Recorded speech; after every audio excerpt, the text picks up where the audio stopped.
तो देखिए क्लास 10 के चैप्टर 3 मेटल और नॉन मेटल में हम जो पढ़ रहे हैं वो है कि how to prevent corrosion. So the topic is prevention of corrosion. Corrosion जैसा कि हम जानते हैं कि जो मेटल होते हैं वो एनवायरनमेंट में खुला छोड़ने पर धीरे धीरे डिप्लीट होना चालू कर देते हैं। उनका खत्म होना जो है that is called as corrosion. अब एक्चुअली कोरोजन को रोकने के लिए जिसे सबसे पहला काम अपन करते हैं रस्टिंग ऑफ आयरन को कैसे रोका जाए। तो हमें ये पता है प्रैक्टिकली कि लोहे पर जंग लगना शुरुआत हो जाती है, जंग लगता है, and how to prevent that rusting.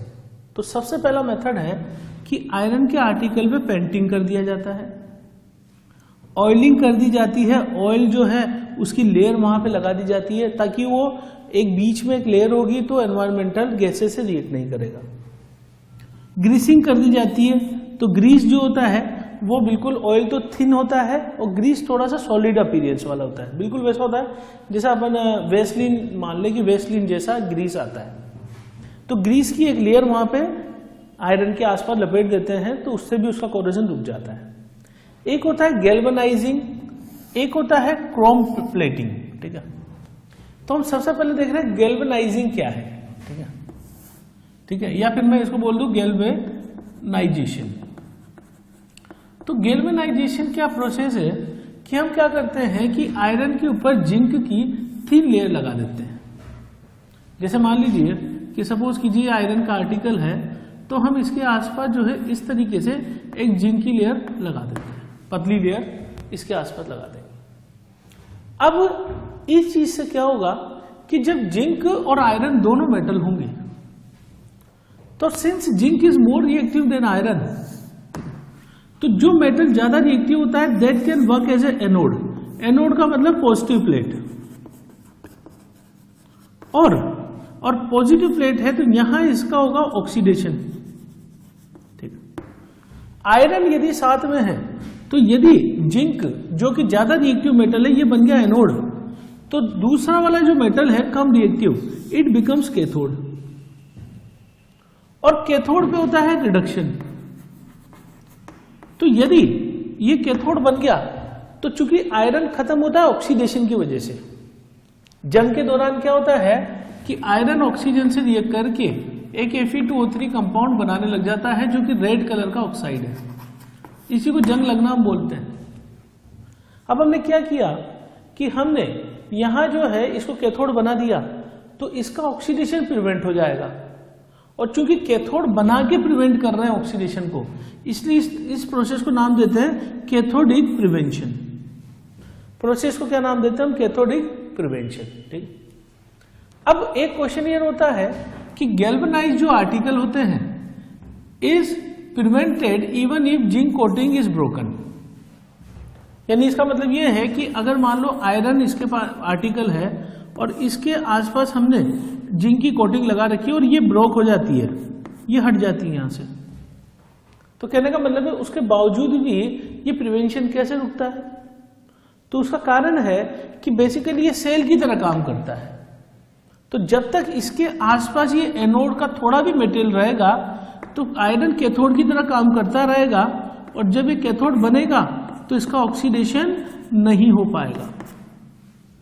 तो ये प्लेट जो अपन ने लगाई है, ये प्लेट चाहे कम भी होगी ना, अगर टूट भी जाएगी तब भी वो एनोड का काम फंक्शन वो करती रहेगी और रिलेटिवली आयरन को कैथोड बना के चलती रहेगी।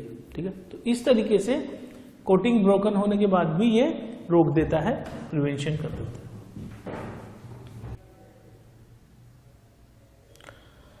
तो जैसा कि हम देख रहे हैं रस्टिंग के लिए जो है ना एक प्रोसेस अलोइंग भी यूज किया जाता है। अलोइंग वर्ड जो है ये आया है अलोय वर्ड से कि अलोय बना रहे हैं हम, अलोय मेकिंग। ठीक है, अब अलोय क्या होता है कि alloy are the what are the alloy? Homogeneous mixture of 2 और मोर मेटल्स। दो मेटल को मिलाकर हम सबसे पहले पिघलाते हैं, उनकी मिक्सिंग करवाते हैं, और जब उसको कूल डाउन किया जाता है तो अलोय का फॉर्मेशन बनता है। होमोजीनियस क्यों बोलते हैं? क्योंकि जब पिघली हुई अवस्था में दोनों मेटल का एक सॉल्यूशन हम मिक्स करेंगे तो वो यूनिफॉर्मली एक दूसरे में मिक्स हो जाएंगे। तो अगर यूनिफॉर्मली कोई चीज मिक्स होती है तो होमोजीनियस कहलाती है, और अगर नहीं होती है तो अपन उसको हेटेरोजीनियस बोलते हैं। तो इस केस में जैसे मान लीजिए होमोजीनियस मिक्सचर में बात कर रहा हूं तो दो एग्जांपल है अपने पास, ब्रोंज और brass. Bronze is alloy of copper plus tin and brass is alloy of copper plus zinc. ठीक है, और एक खास बात है कि जब अलॉय हम बना देंगे तो उनकी जो कंडक्टिविटी होगी वो प्योर मेटल से कम होगी, यानी कि brass and bronze are poor conductor of electricity than copper. Electricity जो है इलेक्ट्रिसिटी कंडक्ट करने की टेंडेंसी उसकी कम हो जाती है। ठीक है, तो अलॉय बनाने का जो प्रोसेस हो क्या है कि पहले अपन मेल्ट करते हैं दोनों मेटल को, एक प्राइमरी मेटल होता है। ठीक है, मेल्ट करके पिघला दिया अपन ने, दूसरा मेटल अपन इसमें डाल देते हैं पिघला के, तो फिर इस सॉल्यूशन को मिक्स करके, मिक्सिंग करने के बाद ठंडा करने लगेंगे तो वो अलॉय बन जाएगा। तो उसमें ऐसे होगा कि जैसे मान लो यहाँ कॉपर है, फिर उसके साथ एक एटम टिन का आ गया, फिर कॉपर आ गया, फिर यहाँ पे जो है टिन आ गया, फिर कॉपर आ गया, तो this is called as alloy. अब जैसा कि अपन ये बोल रहे हैं कि अलॉय फॉर्मेशन जो है वो आयरन के लिए यूज किया जाता है कि प्योर आयरन जो है वो बहुत सॉफ्ट होता है, प्योर आयरन सॉफ्ट होता है। लेकिन अगर प्योर आयरन में मैं कार्बन मिला दूं तो कार्बन की प्रेजेंस की वजह से ये हार्ड और स्ट्रॉन्ग होता है। तो जैसे जैसे percentage of carbon in iron increases, इसकी जो हार्डनेस होगी वो इंक्रीज करती जाती है। तो इसको हार्ड बनाने के लिए, आयरन को हार्ड बनाने के लिए हम कार्बन इसमें मिलाते हैं। ठीक है, अब एक अगर मैं आयरन लेता हूं और इसमें दो मेटल मिला देता हूं, निकल एंड क्रोमियम, तो अलॉय बन जाएगा ये सारे मेटल मिला के, दिस इज अलॉय। आयरन में यदि निकल और क्रोमियम मिलाया जाए तो the compound form is stainless steel, और स्टेनलेस स्टील के बर्तन बनाए जाते हैं। सबसे बड़ी खासियत है कि there is no rusting. Iron पे रस्टिंग हो जाती है पर स्टील पे रस्टिंग नहीं होती, और बहुत हार्ड होता है आयरन की तुलना में। तो ये अलॉय फॉर्मेशन से ये हार्डनेस इसकी बढ़ती जाती है। ठीक है, गोल्ड के सेंस में यदि प्योर गोल्ड है तो हम उस गोल्ड को बोलते हैं 24 कैरेट प्योर गोल्ड। लेकिन 24 कैरेट प्योर गोल्ड जो हम ले रहे हैं वो इतना ज्यादा सॉफ्ट है कि उससे अपन ज्वेलरी नहीं बना सकते।